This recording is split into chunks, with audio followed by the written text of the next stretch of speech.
یک جا یک قصه خوندم. یک مردی بوده است، مردی دهقان زمین داشته است، بیچاره زندگیش حسابی همون زمینش بوده است. یک روز زمینش شدگار میکرد با یون و سپار، نخواست از زیر زمین یک کوزه یافت. کوزه درونش خالی بود، خود کوزه طلایی، متریالش طلایی، با جا جا سنگای قیمتبها بریلیانت قطع گلکاری شدگی یافت. گفت سبحان الله، آخه این زمینای پادشاهی هم باید من این را برام در دست پادشاه تسلیم کنم. از نظر اسلام وقتی در زمین پادشاهی چیزی را شخص پیدا کرد، میبرد میسپارش 25% قیمت همون را پادشاه میتونه برسه، 75%ش از دولت میشه، از بیت المال میشه. خست خونش اومد، سر دهنش شوشت، لباسای تازهش پوشید، میخواست سفر کنه. یک دخترک صالحه داشته است، یک فرزند داشته است، یک دخترک. گفت پدر در این بگه روز عزم کجا داری؟ گفت بچه‌م هم خیلی یک کوزه طلایی افتم، برم امیره در دستی پادشاه گفتم حلالش کنم امیره. این با فکرم که قیمتش بسیار بازبینه، خیلی بهای خوب داره، همه 25% بوده، خیلی انشالله زندگی با خوب میشه. میام خونه و در ایسری نو ریمان میکنم، جهازی تر تیار میکنم، سفرت میتونم. وقتی دختر کوزه را دید گفت پدر جان، این تو میدونی این صدها هزار قیمت داره، میترسم که این پادشاه بعضی زیماندارا زالی میشود، برای همین مال و ثروت چیدت نیست نابود نکنه، یا روز من بتیاکر او خاکی ای خدا میترسی خیل بطک بفروشش، 75% در راه خدا خیر کنم، 25% خدمه استفاده میبریم، لیکن نبر که میترسم در یقان بلا گرفتار رو بگیم. هیگو بچم من تا حالی را با آبیله کفی دستی خودم تا آب خوردم، میبرم حلالش میکنم، هیچی بو که ندارم. نخواه من اورا 100,000 قیمت داشته باشه، 75,000 برام بتون شنو اولم با نیدوال میباشن. گرفت کوزه را در یک خلطه انداخت، آورد به شهر، پیش پادشاه آورد. وقتی کوزه را ماند، پادشاه زرگرا را دعوت کرد، یوویلیرا را نرخ نواش کردن، گفتن این 1000 دینار قیمت دارد، 1,000,000. پادشاه حساب کرد، گفت این 1,000,000 که باشه این پوچه کرده را مگر هم 150,000 دینار بتیم نمیشه، یک بلو کنیم این خلاص بکنم، این دستکش ما بگیریم میشه. یک وزیر ظالمی بدبخت داشته است. عادتا سرورا رقمای یکم همیشه در همه عصر زمان عادی شود، اما اون کثافت وزیرها گمراهش میکنن. اما فرعون هم ببینه وزیرش گمراهش کرد، نمرود هم اگر تاریخ هم ببینه وزیرش گمراهش کرده است. اگر وزیر صالح و ترس باشه انشاءالله ملک و بزرگ میشه، مصلحتای خوب میده. لیکن اگر ظالم باشه وای به حال اهل امت. این وزیری بدبخت میگه که بگوش که دسته کوزه را کجا کرده است؟ کوزه به دسته کرد، دسته کوزه را بگیره بیاره، مایلش بگویرم 150,000 میتونم دستش اول بیاره. و پادشاه سخت گرفتی مرده که تو دسته ای را کجا کردی؟ میگه دستش بیار، من 150,000 دینار میتونم. گفت حضرت آخی وقتی این را من پیدا کردم دسته نداشت. گفت چرا تصیام میکنی؟ کوزه به دسته نشیده، آدم به دست نمیشه و کوزه به دست نمیشیده، بچه خیلی را میبردونه نباشه. حد قدر بیچاره زوره و التجا کرد، این ظالم گفت قبول نکرد، گفت بخی گم شو که گفت در زندان نپرتونه. بعد این مش در سر زد، خواب در سر، کاش که گفت هم دخترک با میگریفتم، رق سیاه، کاش که هم گفت دخترک با میگریفتم. بعد پادشاه پیشبری کرد که دختره چی گفت؟ گفت که دخترم گفت که همه پادشاه های وقتا بسیار ظالم و خونخوارن، میترسم در یگان بلا گرفتارت نکنم. دخترم گفت که همه کوزه را بر بفروش، 75% فی سبیل الله خیر کنه، 25 تا دیگه شدی حلال میشود. گفت دختری هم خیلی عاقله های، گفت بله تعلیم دیده خوندگی پادشاه هم زنگیر بوده است. نه یعنی زنگیر اسبگیر دیگونه های. گفت دختر هم گفت که اگر دانشمند عاقله باشه بیای نزد من، بیا همراهش، نه شو بیایم و نه روز، نه سواره بیایم و نه پیاده، نه شو بیایم و نه روز، نه سواره بیایم و نه پیاده. این بیچاره دیگه مطمئن بود من دهقانی بیچاره آمد پیشی باید دخترش بود بچم این روم سیاه بود که من خودم یه احمق ترم در بلا بگیرم پرسی چی واقعیش این تاری فرموشی دست حالا بفهمم این شب و وقتی که شب نباشه و روز نباشه که اویو میتونه آدم یا سواره نه سواره بروام نه پیوده دختر بود پرو نکرد رفتیم آمدن همین عین نماز شام یا تکه داشتیم دختر ای بولای تکه اومد شوخوی تکه را کبیدگی با پوش را گشتیسته دن که کودکا اسپک بازی میکنن در آدم پیشی پوچو السلام علیکم و رحمت الله پوچو گفت تو کی؟ گفت من دختری نمی بودم فرمانی تو را اجرا کردم نه شب اومدم نه روز تو همون فقیهات دعوت که یک تش بگه که حاضر روزای این همه را سنسور کنم دعوت که یک تش بگه که شب شده است همون نه شب و نه روزش نمی ساعته نه سواره نه پیاده در بلای تکه با پای خود رو اومده است چون این بسیار زیرک بسیار دانشمند باز میگم که زن صالحه زن زیرک زن سالمه به همه لازمه همه هر پوچوی در تاریخ گذشته است قسم به خدا تاریخ یه ورق بگردونه زنای صالحه به هم درجه رسونده شد همین تیمور امیر تیمور کورگانی نیمی دنیا را گرفته بود در زمان تیمور از تیمور پوچوی زورتر در تمام دنیا نبود یک زن داشت با نام آیخونیم آنم آیخونیم به همین درجه را رسونده شاه جهانگیر شاه هندوستان یک زن داشت با نام تاج محل آنم تاج محل به همین درجه را منزلت رسونده است یک پادشاه بود در بنی عباس بزرگترین پادشاه آل عباس حساب میکنه هارون الرشید از زنش سیده زبیده به هم درجه و منزلت رسونده است این پادشاه را در نکاح کرد گرفتش دخترم در شب نکاح خطیش مصلحت کرد گفت غیر من یگان کسی نصیحت نمیکنی دختری به عقل بودای فقط مصلحت و مشورت به خود میتی اگر همی شنیدم که یک آدم بیگانه را یا مصلحت یا مشورت در حیات دادای همون ساعت جدایی بین من تو خوب گفت قبول کردی زن از بین چند مدت گذشت یک زندگی بسیار شیرین بسیار گوارا زنی صالحه و عاقله بوده زندگی مرده که به یک گلشن مبدل میکنه اما خدا نگه بداره ای زن جکاک که در همین دنیا دوزخ نشان بده زن که در کوچه ها بطش باشد زن نباشد که مادست باشد زنی بعد در سرای مردی نکو هم در این عالم است بودخیر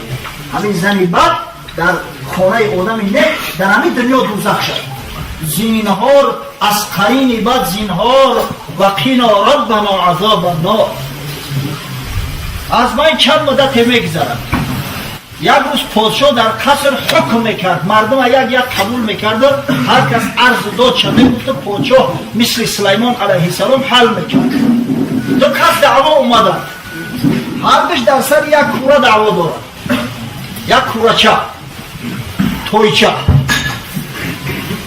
یک تش دعوا میکنه که شاه همه کورچه از من ای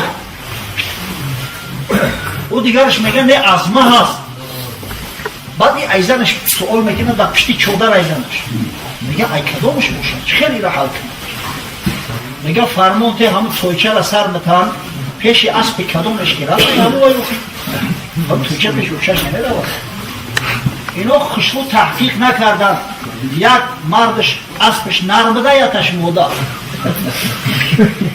بیچاره این دختر سوال نکرد نبی پوچاشی سوال نکرد نمیده تحقیق نکرد این تویچه جوانه مرگ سر میتن این اتدستور بود دست میده و میره وقتش اسبی نر حکم میکنه پوچاکی در از صاحب اسبی نر داده شود با این بیچارش میگه الهی توبه ما نو دیدن که اسبی نرم میزویده است وقتی ایگه که این زنک شنید علاقه حکم شید است که پوچاک کمشه دیگه نمیکنه برگردونده قرد نمیکنه گفت برای که تمام حکم میاد این دیگه بایداد گفته برومد که ظلم شید در حکم زنی پوچو شنید حقیقتا ظلم شید توی چه حقی مدر میشوه چه در اسبی نر میتی شوه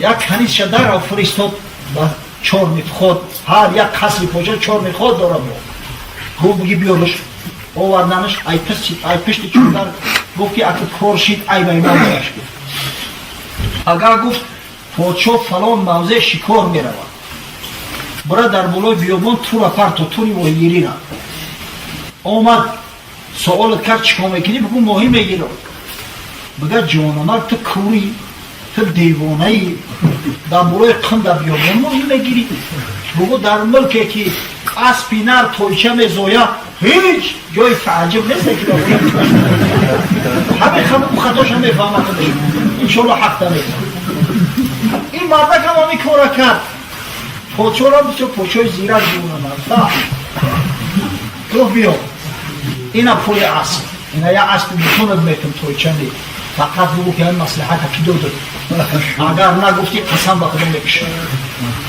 جان شرین ای ازمه نشیشت خدا جان شواز کنم گفت زنی تو مصلحت بود یا دماغش سخت شرط کرد از داخل آمد نزدی زنش گفت زنک ما قطعی تمام خیلی شرط قید داشتیم گفت بله گفتم که غیر من اگر کسی را مصلحت و مشورت بتی بین من و تو دیگه فراق می افتد گفت بله گفت در این صورت را جواب بره تو خدمت کردی از بس که تو روشنایی قصر من بدی آبادی قصر بدی در همین قصر هر چیزی که دلت میکشه هر چیزی که دوست میداری ای خدا ای همین شیر مادر در حلالتر بگی بره نگه بره خدا جواب این زنک رو بسیار خوب زنک به عقل میگن پود کسرت موشا через желудок یا پشنیدگی رو همین زنک به عقل طعام خوب میپسند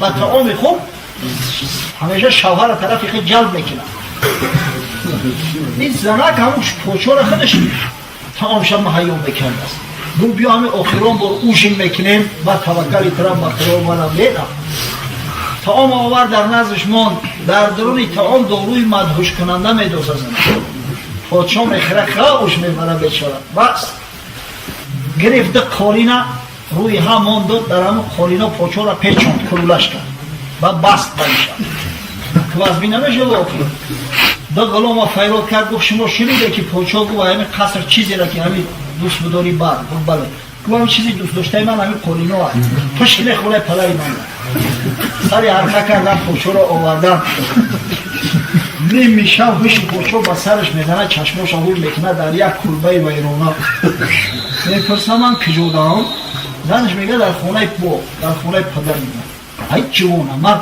تو را که گفت را ایجا بیا بگو شاه هم گفتی که هر چیزی دوست دار تبا آخی در او قصر گفت دوست داری من تی عزیزترین چیزی من تی بیت من او قصر چکار کنم مال او قصر چکار کنم پادشاه گریان شد آب لیدهش جاری شد گفت لعنت بر کسی که به قدم زن صالحه نمیرسه باز از من نکاحش کرده گریب خانه شد این زن صالحه اینه خیلی نعمت هست بینه کراخانه آباد و همخانه دوست خدا را به رحمت نظر سوی اوست امروز زاکر جان ما زن گرفته است زنی صالحه زنی مستوره زنی که سطر میپوشه قرآن میخونه اهل نماز است انشالله از خدا امید داریم که پروردگار این زندگیشون بسیار زندگی شیرین و براحت و رفاه میگرداند که یک حیات بسیار آسایشته و خوبه بایشون میگذرد آنچنانه که بی خدیجه مادرمون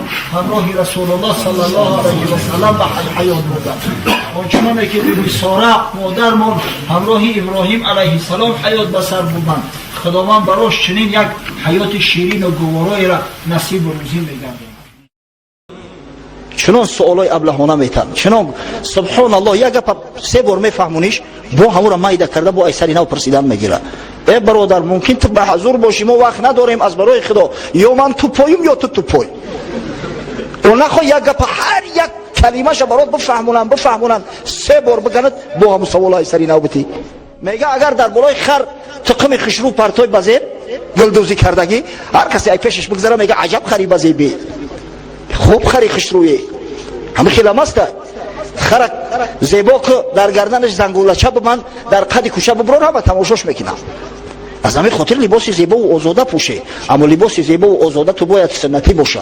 شما باید به محمد صلی الله علیه و سلم تقلید کنید، به دالچه و گبانه ها نه، به پیر کردن ها نه، به پیغمبر خود تو تقلید کنید. لباس تازه و آزاده و خوشرو پوشه و سنتی باشه.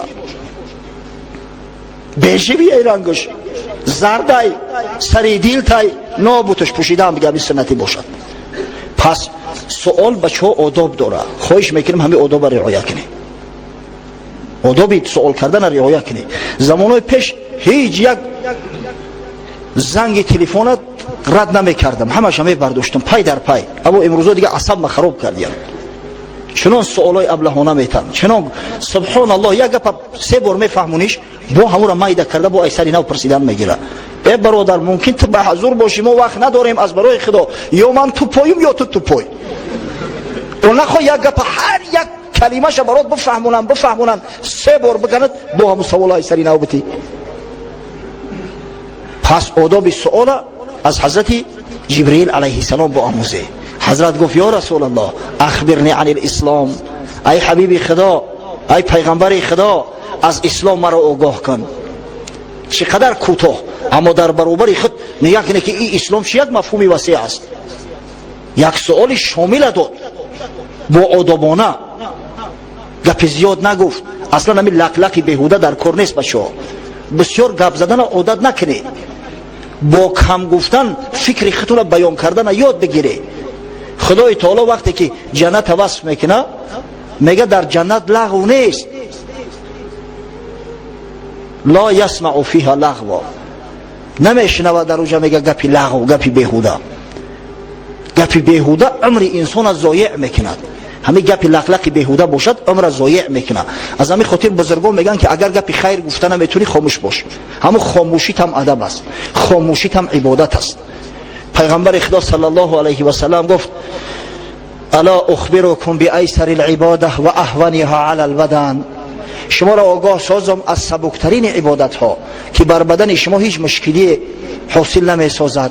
گفتم بله یا رسول الله.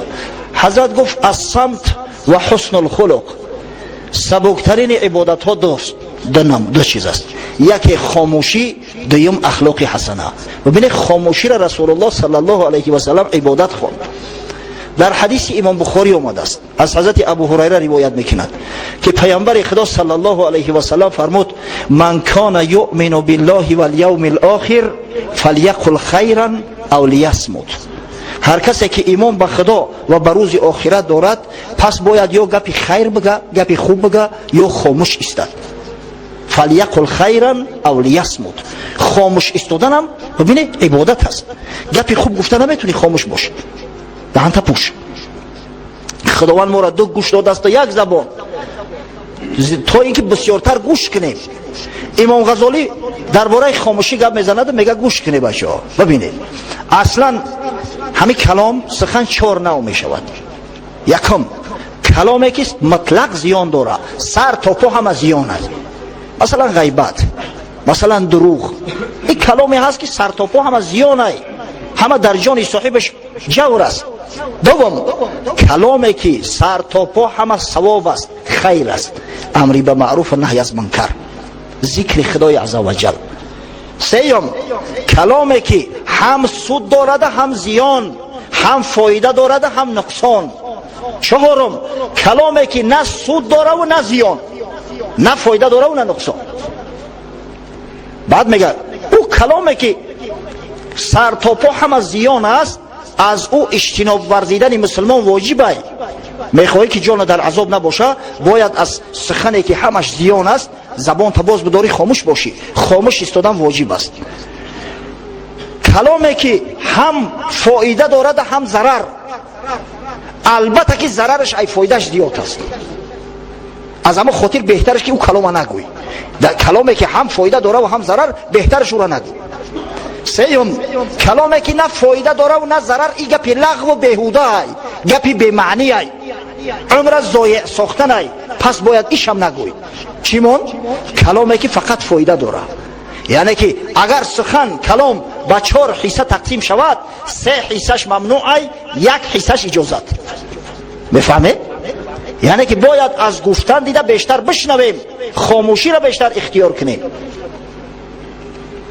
شخص میگه بچین شد پیش شیخ مرد هوشیار که ما رو از حقیقت کن خبردار.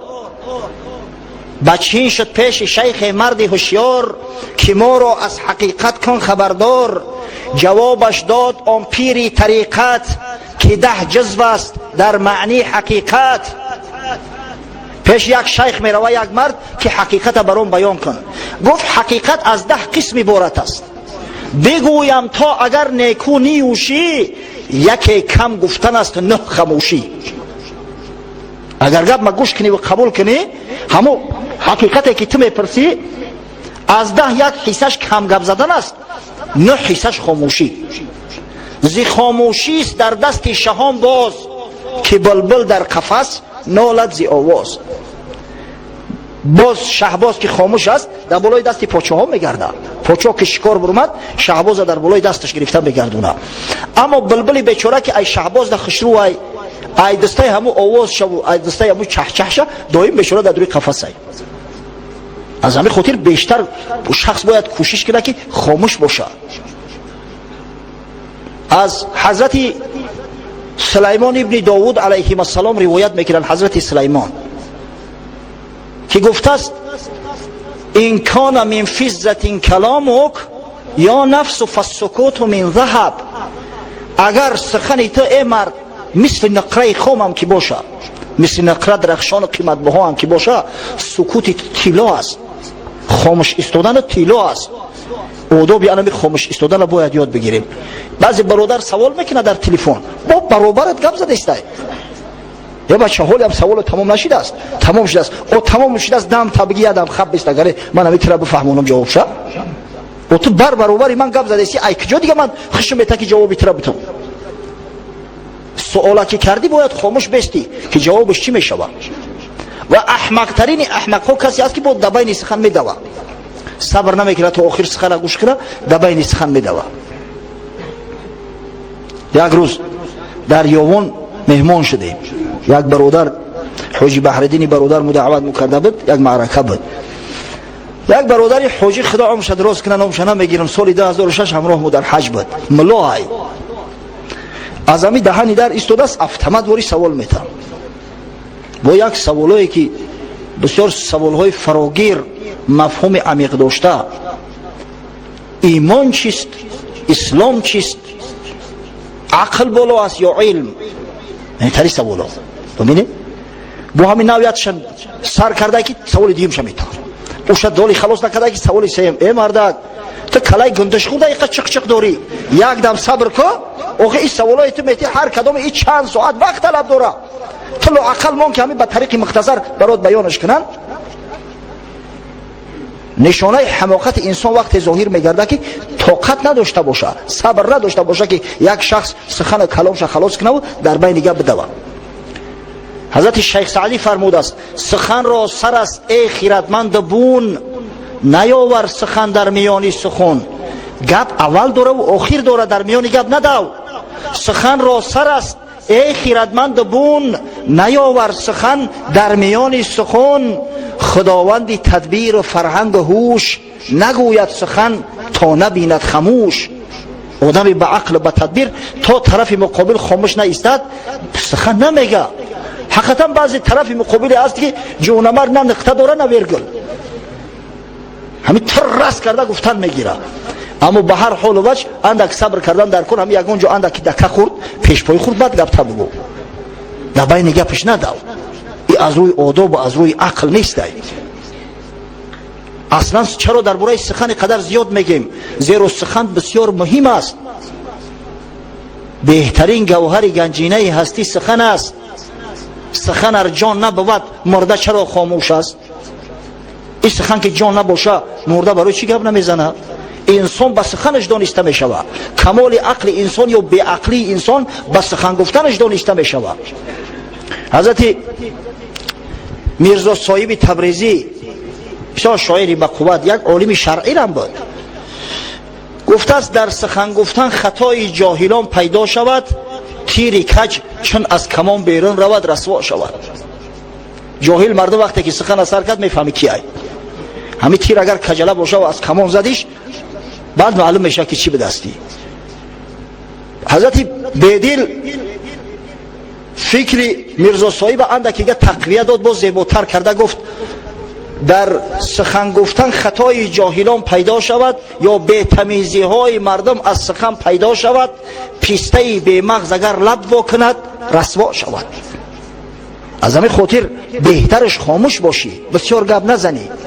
شیخ سعدی روایت میکند که یک مرد فرزندش برد پیش عالما تعلیم علم داد، صاحب علم شد، اما جوانی به تجربه بود. حالی در معرکه میآید عالما گپ میزنند، این خاموش است. یک روز در خانه مزاحمتش کرد که پسر جان آخه ترم علم خوانده، همون چیزای خواندگی تا کم کم بگو، همین مردم بفهمن که ترم میدونی. گفت پدر جان من میترسم که به یگان سوال میتن که نمیدونم، شرمنده میشم. از اون بهتر نیست که خاموش بستم. مرد پنهان بود به زیر زبان، تا نگوید سخن ندانندش. نه گوید لبیب خوانندش، زیشت گوید سفه دانندش. مرد در زیر زبانش نهفته. یک روایت، یک خبر حضرت علی رسیده است که گفت المرء مخبوء تحت لسانه، مرد پنهان است، پوشیده است در پشت زبانش، در زیر زبانش. مرد پنهان بود به زیر زبان، تا نگوید سخن ندانندش. نه گوید لبیب خوانندش. گپی خوب که گفت میگن این مدام به عقل بدست، دانشمند بدست. زیشت گوید سفه خوانندش. نه که اگر گپای احمقانه گفت، گپای بی تمیزی گفت، بی معنی گفت، در اون صورت میگن این احمق بدست، این بی عقل بی فراست بدست. همین خاموشی بخاطر یک شوکت داره، یک شکوه داره. دیده ای که اگر یک جا اگر یک کس خاموش باشه خیلی آدم در اندیشه میغلطه که این چی کسه.